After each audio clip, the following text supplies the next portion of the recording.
story time with y'all because I really felt like I needed to like record this incident in some type of way, and this is the best way I knew how to do it. So yeah, that's what we're doing today. Fake love, I don't need it, you can keep it as a fake. I had to make up my mind. I took that weight on my shoulders. I done been down for. Okay, y'all, let's get into this story time. So Saturday, I had went out to the club, whatever, and I think I told y'all a little bit about this, how I had lost $200 at the club because I went to go support someone on their birthday, and I didn't want them to have to like go out by themselves and stuff. So I was trying to be a real ninja and, you know, hold it down and go with them to the club, whatever. So after we like left the little bar, it was like 2 in the morning. I got home, I went to sleep. Sunday at 11 in the morning, my mother had texted me and was like that my daughter had set her house on fire. But I didn't get the message because I was asleep. She was calling me like 4 or 5 times or whatever, and I answered the phone and she was just like, hey, Emery set my house on fire or whatever. And I was just like, okay, well, I'm on my way. I didn't really ask no questions. I wasn't trying to have no conversation over the phone. I just got up, threw on the first little outfit I could find, and I drove down to where my mom stays out to go check on my daughter or whatever. Okay, y'all, it is 11:54 in the morning. My mama called me urgently, and I just wanted to record myself doing this before I went to her house. I'm like right here in front of her street. I'm gonna get ready to turn on her street, y'all. So I wanted to do this video just so that I can save myself, because she's saying that my daughter, Emery, somehow got a hold of a lighter and was flicking it in the bathroom and set the bathroom on fire, y'all. So I woke up out of my sleep and just threw something on and just rushed down here to get I'm coming to get her, whatever like that. But I think I still have that criminal trespass on me from my mom's house. And if y'all been keeping up with the story or whatever, y'all know that she put a criminal trespass on me after she hit me in my face one Friday when I tried to go get my daughter for my visitation day. And so now that I'm coming down here, whatever, I was thinking about the criminal trespass. Like, dang, but you got a criminal trespass on you, so you really can't like come up to the door. But I'm gonna go up to the door anyway today. I usually don't. I usually park across the street and just wait for them to come outside. But I'm gonna go in to see the damages or whatever, and I'm gonna try to record it subliminally so that she don't know I'm recording, y'all. And when I had got there, my mother said that my daughter wasn't there. She had sent her with my grandmother, who is my mom's mom.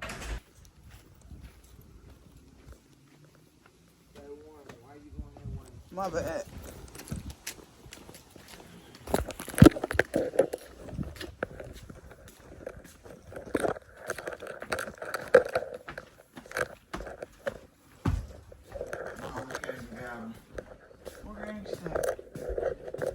So I was like, okay, well, why did you call me down here if she wasn't even gonna be here and stuff like that? So my mother was like, well, I just wanted to include you on what was going on.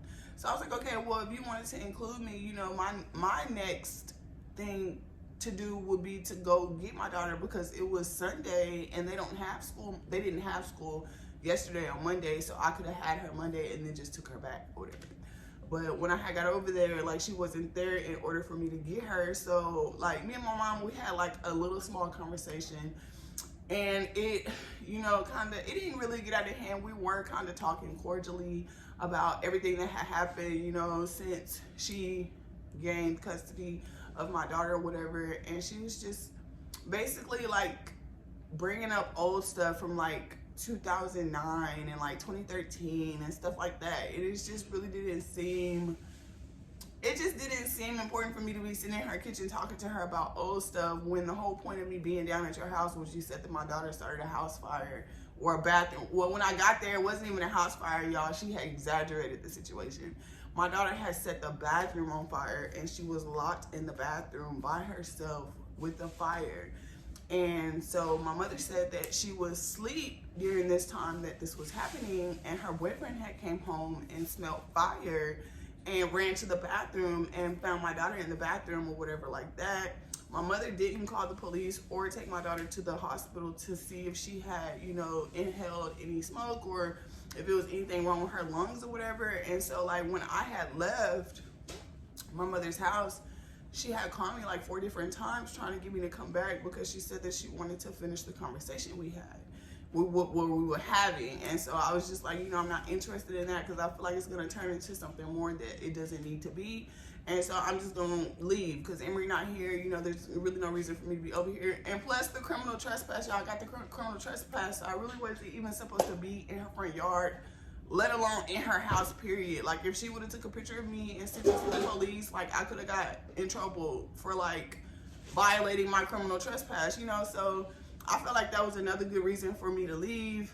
And then, so I had called my lawyer or whatever, and I had told him what was going on, and I, like, asked him for advice on what I should do. So he was like, well, if you don't want to keep driving down there knowing that your daughter probably won't even be there, just call the police and do a welfare check. So he first suggested that because my mother has me blocked on her cell phone, I can't call her. I just can't pick up the phone and call her. Like, I have to call private in order to get through. And I, like, when I send text messages to her phone, they don't go through. But if she sends me a message, it'll come to me, but I just can't respond.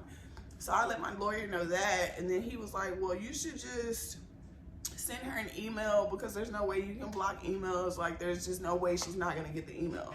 So I sent her an email, and I waited. You know, I sent the email yesterday, so I waited for her to respond back or to call me back or something, and she just didn't.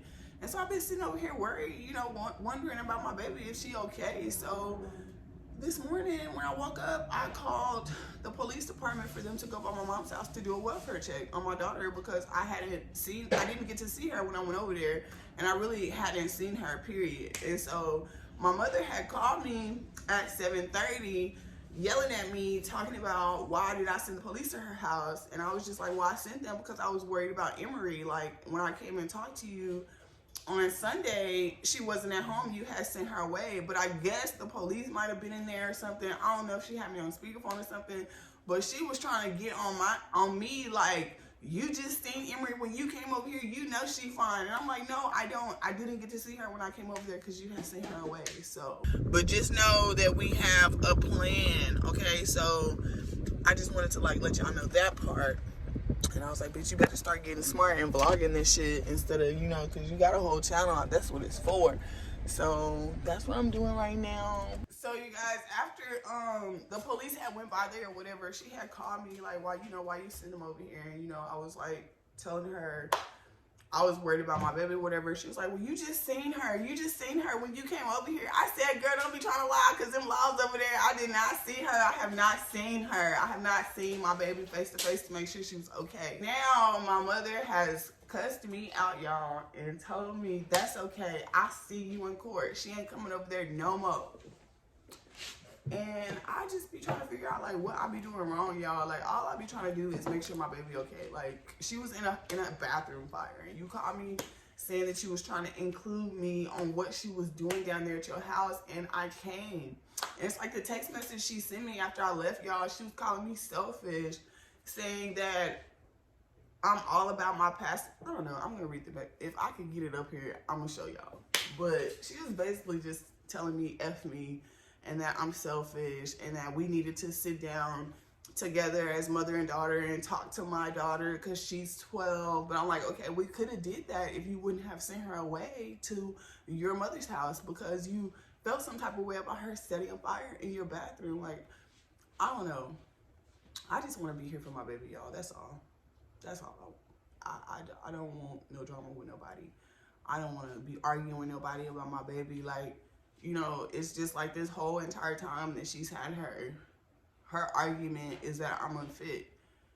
I don't think so. Like, I feel like that I've surpassed my challenges, you know, back in the day to where I wasn't able to have my daughter. Like, you know, I was young, and I feel like I let someone, you know, because they always say you should talk to someone when you're going through things or whatever instead of keeping it into yourself and trying to hide what you're going through. I feel like I should be adult enough to come and tell someone that I was struggling, taking care of my daughter who has 6 sicknesses and was Down syndrome and had hyperthyroidism and sickle cell disease and just all these complications at 20 years old. When this was my first time having a baby and everything, I just felt like my mama would be there to help me, but instead she just took over my responsibility and tried to kick me out the picture and then moved back to our hometown to, like, live. And I don't know, it just irritated me, y'all. Like, because you took me away from my hometown, moved me to Dallas. And then as soon as I have my baby and start my family in Dallas, you can take my baby from me and move her back to my hometown. Like, it's ridiculous to me. I don't know. It just bothers me.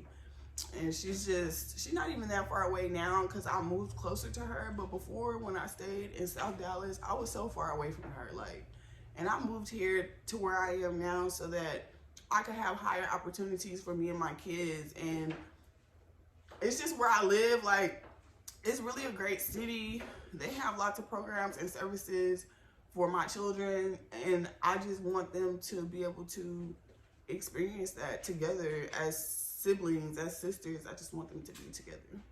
That's all. I want all my kids to be together, and that's really it. So I really wanted to just get on here and do this little story time so I could have this recorded, and yeah.